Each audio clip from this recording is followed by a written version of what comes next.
Hey, Lions Den. I am really excited to join you and talk to you about this. I have been doing this for a few years now and have found some really amazing results. So I started when I was trying to figure out, fix my own head, fighting my brain, but also had some physical issues as well. And I was just I went down the rabbit hole. I looked through energy healing, meditation, just genuinely understanding the brain. And I came across quite a few people who had trained their brain and who really had found this amazing ability to control their brain, but also to use their brain to heal themselves and to get rid of things that they did not want and to be able to retrain it to the way that they wanted their life to go and they wanted to behave in the way they wanted to act and the way they wanted to feel. So tonight I am going to walk you through what I do. I have a 5-step method that I do that has worked for me. Tonight I'm going to specifically talk about this in an emotional way. I have used this so many times with so many different things, whether it be a mental or a physical thing. I do I do this all the time. I basically have just trained my brain. I do this whenever I need to. So, the first thing that I do, well, let me start with I'm going to use the example just for tonight. Like I said, you can use this on anything, but I'm going to use the example. If you have anxiety and specifically like a car accident, if you were in some form of really traumatic event, just for the sake of teaching this, because it's a lot easier to use that as an example. But if you would like to follow along, think of your own issue, think of your own specific area that you would like to work on. And if you have any questions, feel free to either message me or put them in the comments. Love talking about this. I love teaching people about this because I love the fact that you have full control, not only of your body, but your mind and working those two together. So, one of the things that I don't think is talked about very often, we talk a lot about our physical as far as working out, right? Like we often talk about if you want a stronger body, you need to work your physical body. But it's not very well talked about. Like if you want a stronger emotional resilience or stronger mental resilience, then you need to work that out. And I think sometimes we think of working out, like if you work out, then that will build your emotional resilience and because you're doing hard things. Totally true. But there are other things that you can do that are not just working out, that you can build up your brain, the connections to feel like you have a lot more control over your mind and body connection. All right. So there are 5 steps. The first step, I'll just go through the steps very quickly, and then I will tell you how they work together. So the first step is be specific. The second step is make it physical. The third step is thank it and forgive it. The fourth step is replace it with a positive. And the fifth step is repeat. So, number 1, be specific. You are going to be very specific as to what it is that you're working on. So, in the event, if you have ADHD, anxiety, depression, maybe you have some back pain, maybe you've got bad vision, maybe you get migraines, all of these things together, you need to pick one area that you are working on. So, if you have anxiety and work on that specific area, that's what you're focusing on. If you're focusing on your back pain, focus on the one area or the few areas that it happens And if that's too much, then focus on one specific spot. If you have anxiety about a lot of different things, focus your attention and be specific on one thing that makes you feel anxious.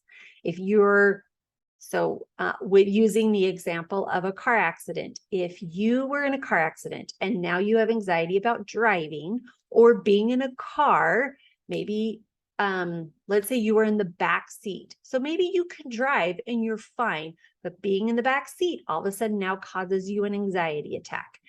Focus on that specific thing. Maybe you were the one driving, so maybe just getting in a car, doesn't matter how it is, maybe just getting in a car causes you stress. Well, focus on one seat at a time. Maybe you're okay with, maybe you start as the driver, maybe you start as the passenger. It doesn't matter. Just be specific and start with one area, because a lot of times we try to lump this together, and if you're not used to it, it's the same as going to the gym and trying to lift a crazy amount of weights. Your body just can't do it. Your brain just can't do it if you've never done this before. So start small so you feel like you have a win. You feel like you have some form of accomplishment.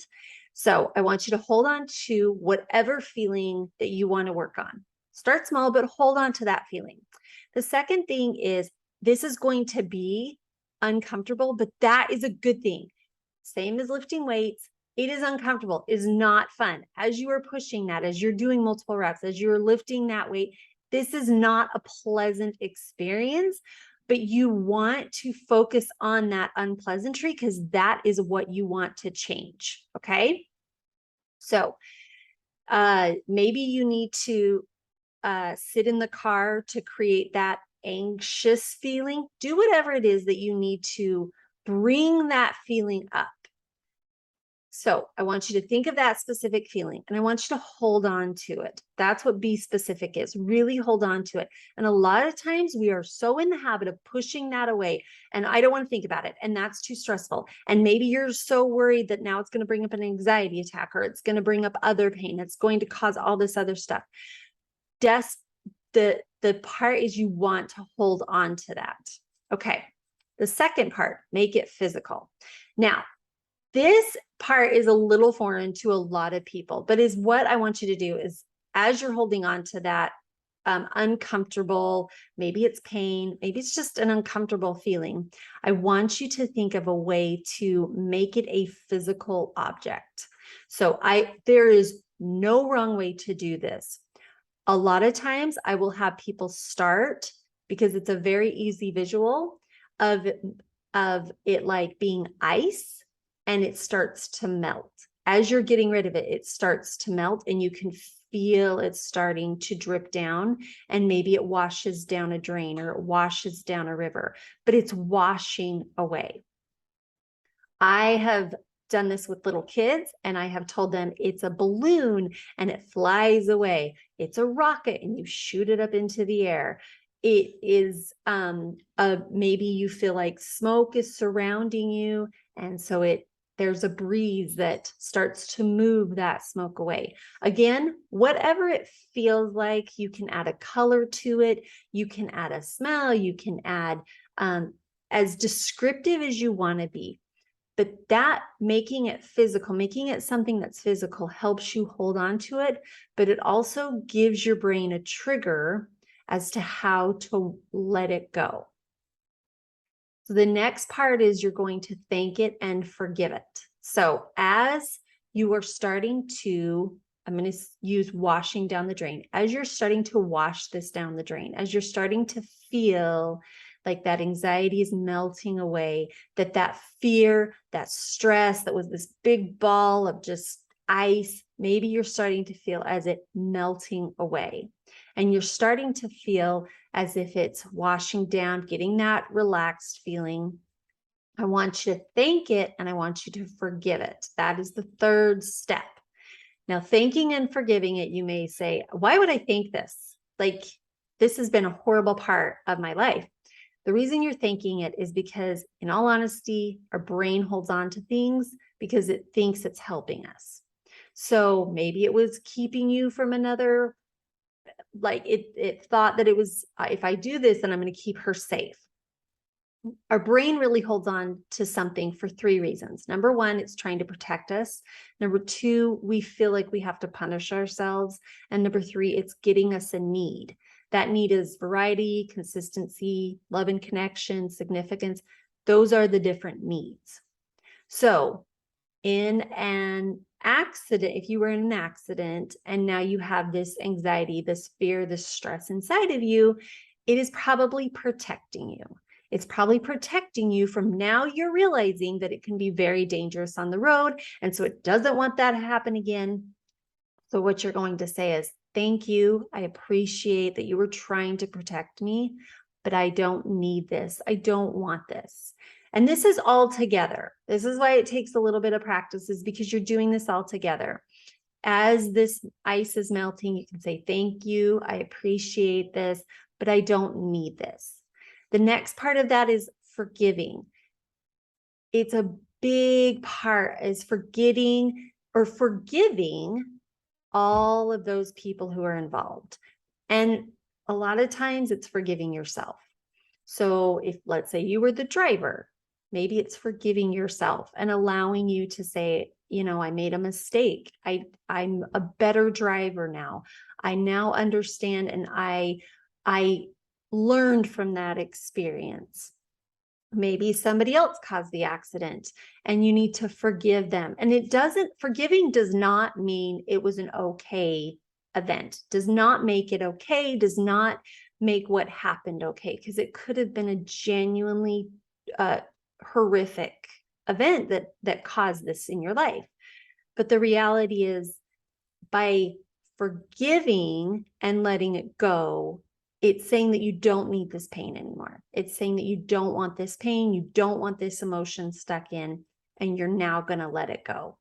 And it may not be okay. It doesn't make it okay, but you're going to forgive this person because you're not going to let it affect you anymore. Same with forgiving yourself. You're going to forgive yourself because you don't need the reminder that you need to punish yourself or protect yourself anymore. You're an adult, you can protect yourself. You say all these different things while you're doing this washing down the drain or this melting ice. The fourth thing is you're going to replace it with a positive. So this is actually, what do you want it to look like? So if, using the example of being in a car accident, this is an easy one because you knew how it felt. You know how it feels to get into a car and it not be anxiety, it not be stressful. And that's what you want to focus on. That is your new reality now. That is how you want to behave from here on out. And so you focus on that. And that is what you focus on every time you're washing this down the drain. And you're saying, I appreciate that you were trying to help me, but this is now what my new reality is going to look like. This is how I'm going to behave. I feel calm. I feel at peace. I feel in control. And you can remember how that felt because you had a previous point to look at before the accident. Okay, and the fifth thing is you are going to repeat this. With this process, it is very much like lifting weights. You're not going to do this just once and be absolutely cured, especially if this is something that has been ongoing for a very long period of time. There have been some things where it was a very quick thing and I could let it go very, very quickly. That absolutely does happen. But if this is an ongoing process, this is something you're going to have to train your brain to do. And it gets easier over time. I'll definitely tell you that. It gets easier over time. And the more you practice it, the more you kind of do it just naturally because your brain just builds those connections. If you are doing this with something that was really, really traumatic, you may have to take some time away, process those emotions. It's going to definitely bring up some emotions, let it come out, because that is what you've been shoving down. And so you really need to make sure you let it all out. If you need to let anger out, if you need to let crying out, just let it out. I find it really helpful to do this with my eyes closed, especially if it's a really deep and ingrained habit, because I easily push it away. And so if something happens, I can get sidetracked very easily because I've just pushed it away for so long. So I really hope this was helpful. If you have any questions, I know I went through that. I tried to be as specific as possible, but if you guys have any questions, or you aren't really sure how this fits with like a physical issue, maybe I can do a different training, or I can just answer your question. But I truly hope this added value to someone who wants to start taking control of their brain. It does take a little bit of time, but I'm telling you, it's so worth it, because you'll start to feel like you have absolute control. And then when things happen like stress, anxiety, or if you have some kind of mental or emotional issue come up, you feel like you have so much more control over your brain and over your body, because you know that you can get rid of it.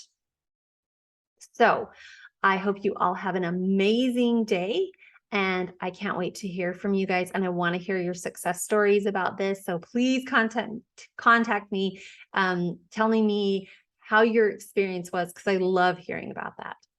Anyways, I will let you guys go, and you guys have an amazing day.